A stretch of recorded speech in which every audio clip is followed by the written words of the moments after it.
Online class. আজকে আমি তোমাদের দশম শ্রেণীর অঙ্ক শেখাবো। জানি আমরা কি বেদ শিখছি, তো বেদেরই অঙ্ক শিখবো।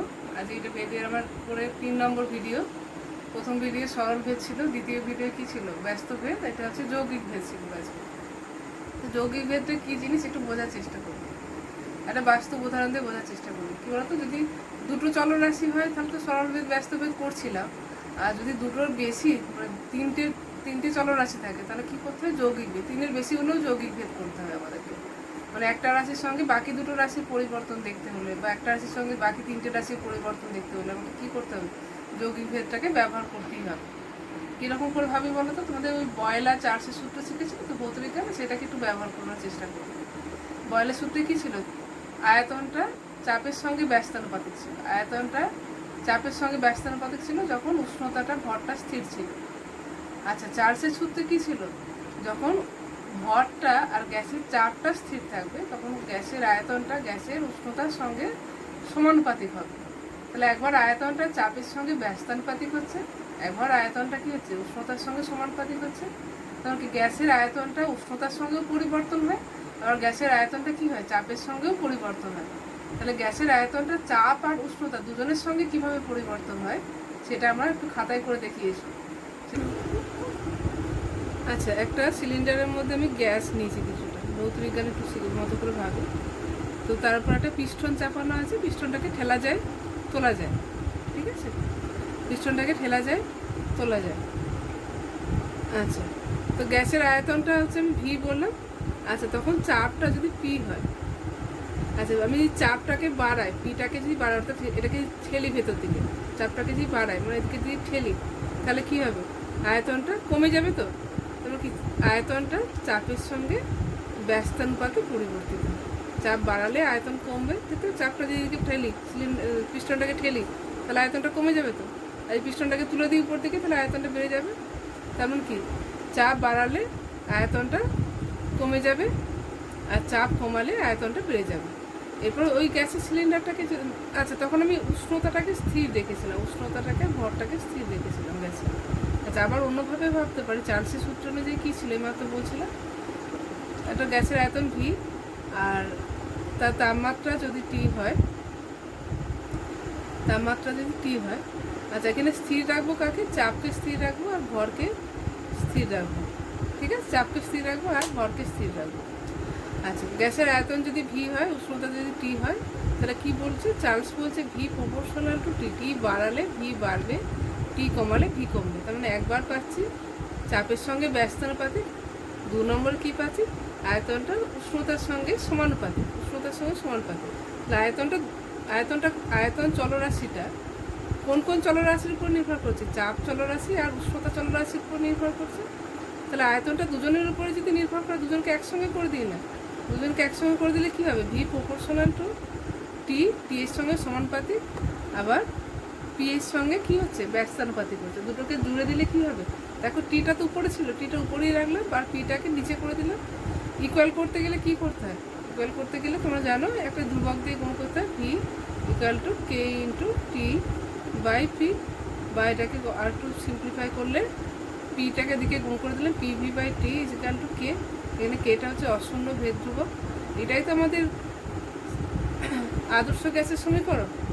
দেখো বয়লের সূত্রে চার্লসের সূত্রে কম্বিনেশনে, তাহলে এটাকে বলছে যৌগিক ভেদ। যৌগিক ভেদে কী আছে, 2-এর বেশি চলরাশি আছে, মানে ভি চলরাশিটা চাপের সঙ্গে পরিবর্তন হয়, উষ্ণতার সঙ্গে পরিবর্তন হয়। তাহলে ভি চাপ আর উষ্ণতার সঙ্গে একসঙ্গে কী করে পরিবর্তন হবে সেটা দেখানোর জন্য আমি যৌগিক ভেদের সম্পর্ক নিলাম।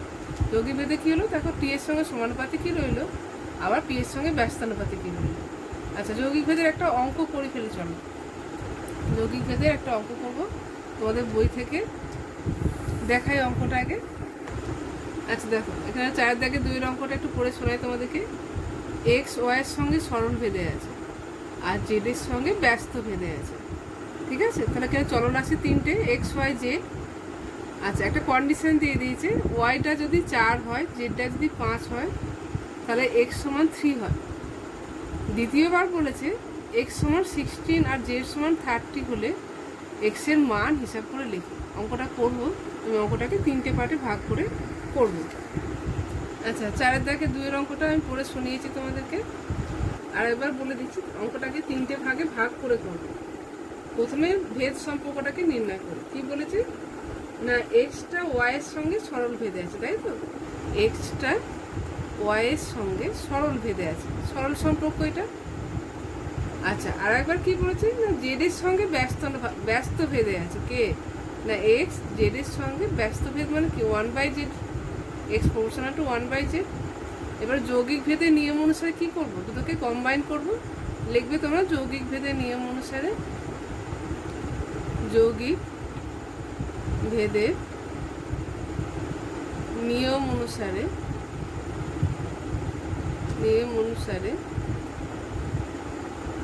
কি পাবো, এক্স প্রপোর্শনাল টু ওয়াইটা উপরে থাকবে আর জেডটা নিচে থাকবে। কেন, ওয়াইয়ের সঙ্গে সমানুপাতিক, ওয়াইটা উপরে রাখবে আর জেডটাকে নিচে রাখবে।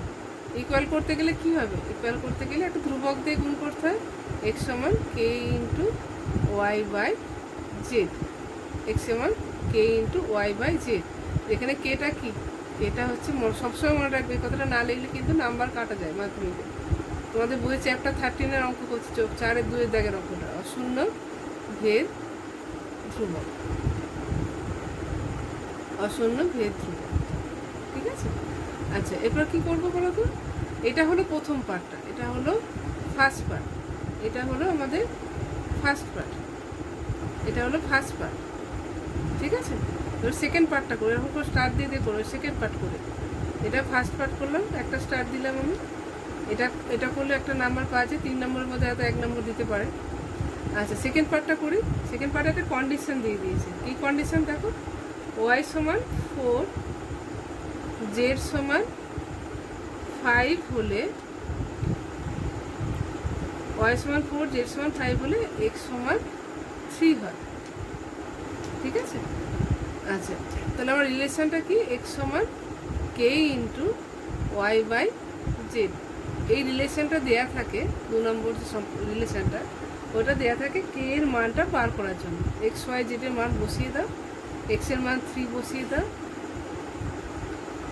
কে ইন্টু ওয়াইয়ের মান 4 আর জেডের মান হচ্ছে 5। তাহলে এখান থেকে কে সমান কত পেয়ে যাচ্ছে, 5 × 15, কোনাকুনি গুণ করলে 5 × 15 বাই 4। কে সমান কত পেয়ে গেলাম, 5 × 15 বাই 4, ঠিক আছে? এবারে তাহলে ভেদের সম্পর্কটা কত হয়ে গেল, ভেদের সম্পর্কটা হলো, অতএব ভেদের সম্পর্কটা হলো, ভেদের সম্পর্কটি হলো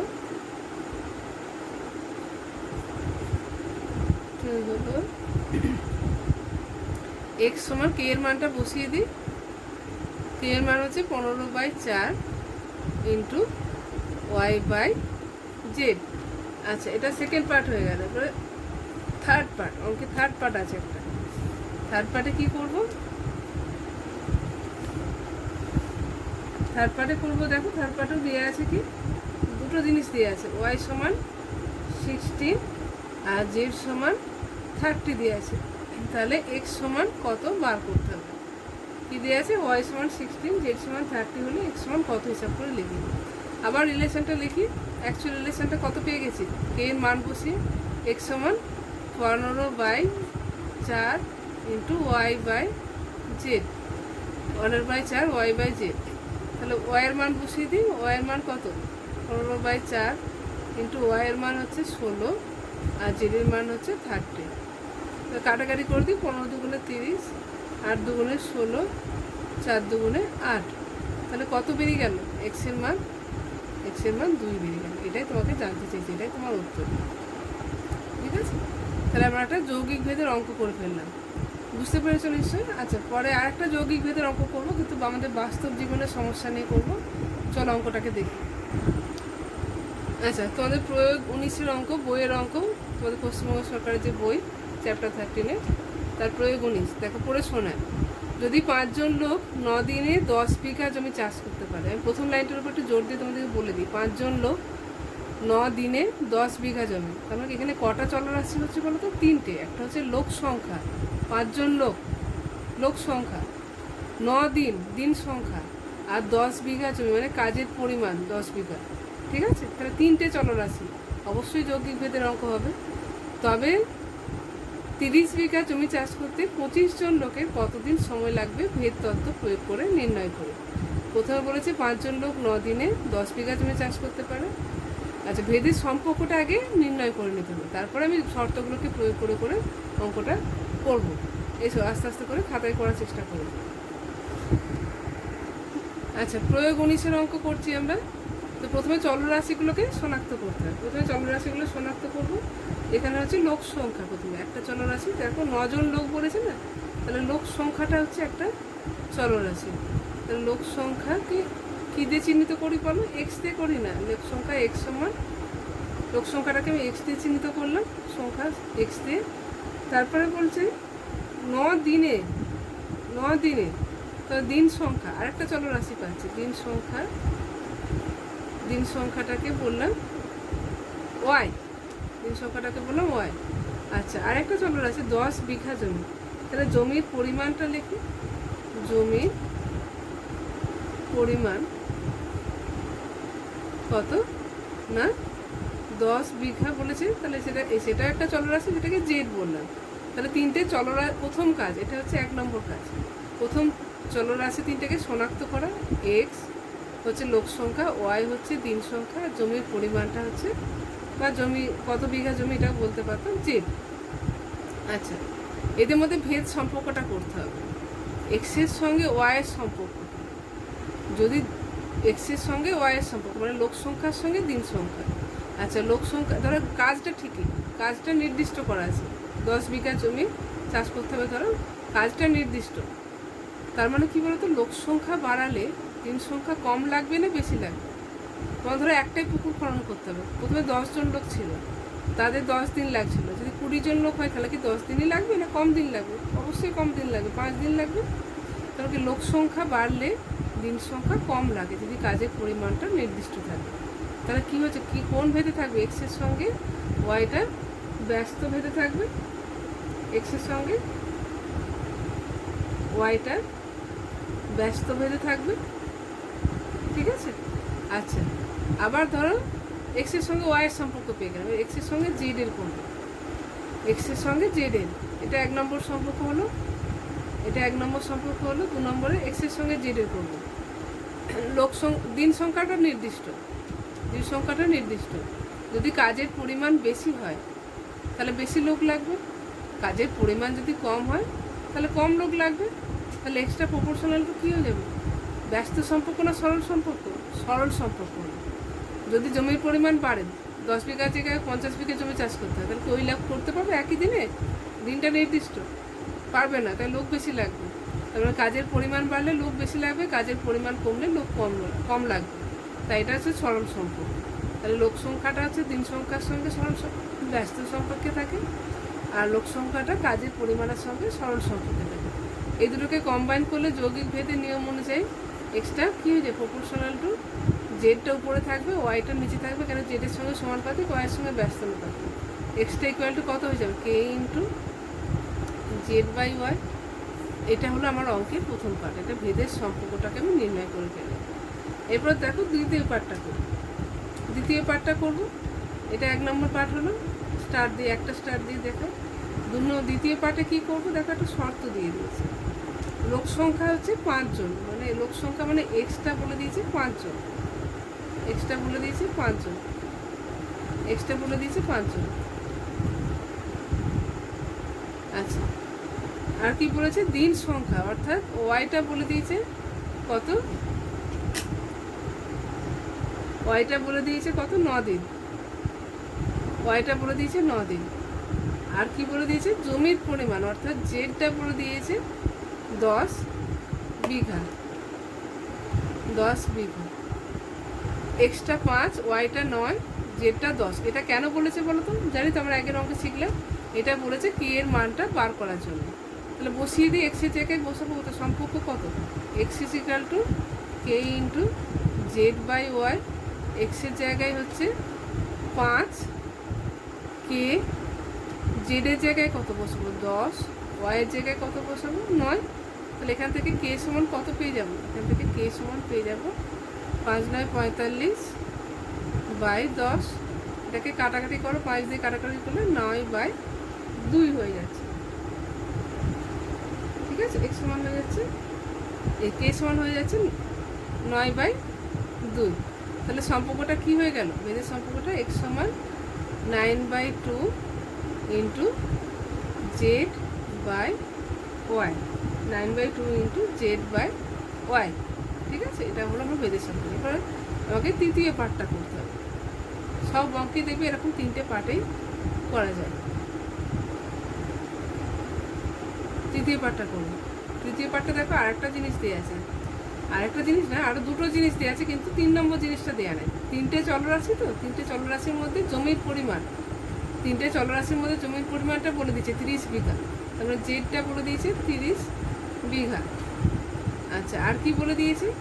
লোক সংখ্যা, অর্থাৎ ওয়াইটা বলে দিয়েছে 25 জন, না লোক সংখ্যা বলে দিয়েছে, ঠিক আছে সরি, লোক সংখ্যা 25 জন লোক বলেছে। তাহলে লোক সংখ্যা মানে এক্সটা বলে দিয়েছে, এক্সটা হচ্ছে কত? 25 জন। তাহলে কোনটা বার করতে হবে? জেড বলে দিয়েছে, এক্স বলে দিয়েছে, দিন সংখ্যা বার করতে হবে। ঠিক আছে, কত দিনে 30 বিঘা জমি 25 জন লোকে কত দিনে চাষ করতে পারবে। তাহলে কোনটা বার করবো আমি?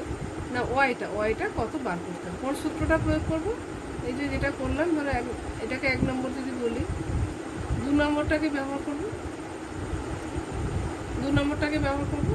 2 নম্বরটা কি একবার লিখে ফেলি, x সমান 9/2 ইন্টু z/y। ঠিক আছে, তাহলে x এর মান কত বলে দিয়ে আছে? x এর মান দিয়ে আছে 25, 9/2 থাক, z এর মান কত দিয়ে আছে? 30/y। ঠিক আছে, আচ্ছা কোনাকুনি গুণ করে 25 ইন্টু 2 ইন্টু ওয়াই সমান 9 ইন্টু 30 হয়ে গেল, বা ওয়াই সমান তাহলে কত পাবো? 9 ইন্টু 30 বাই 2 ইন্টু 25, 5 5 25, 5 6 30। ঠিক আছে, 5 5 25, 5 6 30। আচ্ছা, আর একটা কাটাকাটি 2 দিয়ে যাবে, 2 3 6। তাহলে ওয়াই সমান কত হয়ে গেল? ওয়াই সমান হয়ে গেল 27/5। এটাকে পূর্ণ ভাঙলে কত হয়ে যাবে? 5 পূর্ণ 5, 2/5। তাহলে উত্তরটা লিখতে হবে। কতদিন লাগবে, কতদিন সময় লাগবে? তাহলে 30 বিঘা জমি চাষ করতে 25 জন লোকে কতদিন সময় লাগবে? তাহলে নির্ণেয় দিন সংখ্যা, নির্ণেয় দিন সংখ্যা সমান 5 পূর্ণ 2/5 দিন। ঠিক আছে, 9 পূর্ণ 5 পূর্ণ 9/2। আচ্ছা, আমরা তাহলে আজকে দুটো যৌগিক ভেদ শিখলাম আর দুটো অঙ্ক শিখলাম। ঠিক, আজকে তো কী শিখলাম? যৌগিক ভেদ শিখলাম, যৌগিক ভেদের প্রসেস শিখলাম, আর কী করলাম? যৌগিক ভেদকে প্রয়োগ করে দুটো অঙ্ক করলাম। আমাদের বইয়ের 4-এর দাগের 2-এর অঙ্কটা, আর হচ্ছে প্রয়োগ 19-এর অঙ্কটা। 19-এর অঙ্কটা খুব ভালো অঙ্ক, অঙ্কগুলো বেশি পড়ে আমাদের পরীক্ষায়, ভালো করে প্র্যাকটিস করো। সিমিলার অঙ্ক দেখবে একটা রয়েছে বইতে, সেটা দেখে প্র্যাকটিস করো। আর যদি আজকে এই পর্যন্ত থাক ক্লাসটা, যদি ভালো লাগে ভিডিওটা লাইক করো, শেয়ার করো। Thank you.